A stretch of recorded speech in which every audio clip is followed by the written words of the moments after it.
नमस्कार, new Corbett समाचार में आपका स्वागत है। आइए देखिए आज की ताज़ा खबर।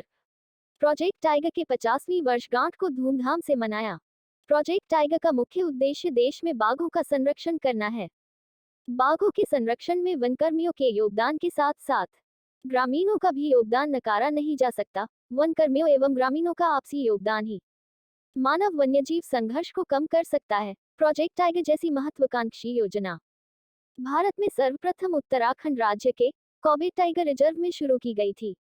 कॉबेट टाइगर रिजर्व में जो भी बाघों की संख्या में वृद्धि हुई है वो प्रोजेक्ट टाइगर योजना की ही देन है। 1970 में केंद्र सरकार ने बाघ के शिकार पर प्रतिबंध लगाते हुए 1972 में वन्यजीव संरक्षण अधिनियम लागू कर दिया। इसके तहत बाघों के लिए एक विशेष योजना पर काम शुरू हुआ था। तब देश में बाघों की कुल संख्या 1827 थी। प्रोजेक्ट टाइगर योजना अंतर्गत वर्ष 2006 में गणना के फलस्वरूप बाघों की संख्या 160 हो गई। उसके उपरांत वर्ष 2010 में 186 एवं वर्ष 2014 की गणना के अनुसार कॉबेट टाइगर रिजर्व में बाघों की संख्या 215 तथा 2020 की गणना के अनुसार कॉबेट टाइगर रिजर्व अंतर्गत बाघों की संख्या 252 हो चुकी है। वन क्षेत्राधिकारी संचिता वर्मा के संचालन में आयोजित समारोह में उत्कृष्ट कार्य करने वाले वनाधिकारियों दैनिक श्रमिकों को जहां पुरस्कृत किया गया, वहीं विभिन्न प्रतियोगिता में शामिल बच्चों को भी सम्मानित किया गया।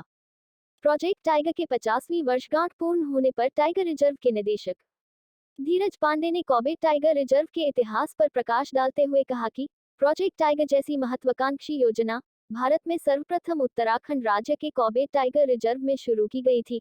कॉबेट टाइगर रिजर्व में जो भी बाघों की संख्या में वृद्धि हुई है वो प्रोजेक्ट टाइगर योजना की ही देन है।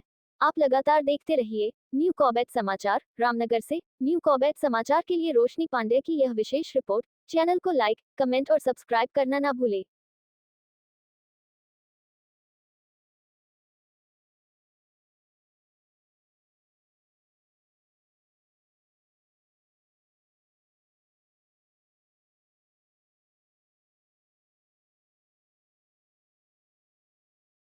आज प्रोजेक्ट टाइगर की 50वीं वर्षगांठ है। इसको हम इस कार्यक्रम के माध्यम से एक संदेश भी देना चाहते हैं कि जिन लोगों का योगदान कॉर्बेट टाइगर रिजर्व और टाइगर्स की पॉपुलेशन को बचाने के लिए हुआ है उनको हम सम्मानित करें। ये हैं जिन पे टाइगर ने अटैक किया, उसके बाद भी वे तन मन धन से इस प्रोजेक्ट टाइगर में और कॉर्बेट टाइगर रिजर्व में अपनी सेवाएँ दे रहे हैं, उनको भी हमने सम्मानित किया है।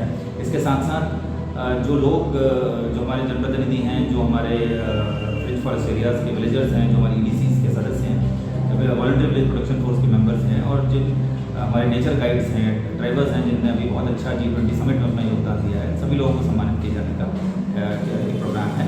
इसके अलावा जो रोड मैप आगे का क्या हो सकता है, किस तरीके से हम कंजर्वेशन को भी डेवलपमेंट को साथ में लेके चल सकते हैं, इसके बारे में भी हम लोग मंथन करें। देखिए, जितने डेलीगेट्स हमारा इंटरेक्शन हुआ उनका बहुत ही पॉजिटिव रिस्पॉन्स रहा, बहुत अच्छा उनका अनुभव रहा।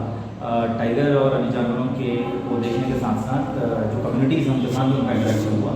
हमारी जो डेवलपमेंट कमेटीज़ हैं और उसके अलावा जो हमारे सर्च और रेस्क्यू के जो ऑपरेशन होते हैं उसके बारे में भी उन्होंने जाना, एलिफेंट कैंप मैनेजमेंट के बारे में भी जाना और पार्क प्रबंधन से और भी विशेष जानकारी उन्होंने हासिल करी।